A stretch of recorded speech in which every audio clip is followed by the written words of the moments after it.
صبر اسلام کی بنیادی تعلیم ہے جو انسان کو مشکل حالات میں بھی اللہ پر بھروسہ رکھنا سکھاتی ہے۔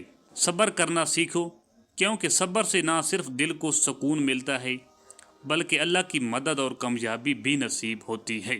اس ویڈیو میں ہم صبر کی اہمیت، قرآن و حدیث کی روشنی میں صبر کے فوائد اور زندگی میں صبر اختیار کرنے کے آسان طریقے بیان کریں گے۔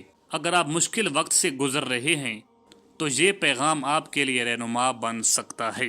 القرآن: اے ایمان والو، صبر اور نماز سے مدد لیا کرو، بے شک خدا صبر کرنے والوں کے ساتھ ہے۔ الحدیث: نبی کریم صلی اللہ علیہ وآلہ وسلم نے فرمایا، جو شخص اپنے اوپر زور ڈال کر بھی صبر کرتا ہے تو اللہ تعالیٰ بھی اسے صبر و استقلال دے دیتا ہے، اور کسی کو بھی صبر سے زیادہ بہتر اور اس سے زیادہ بے پناہ خیر نہیں ملی۔ صبر تمام نعمتوں سے بڑھ کر ہے۔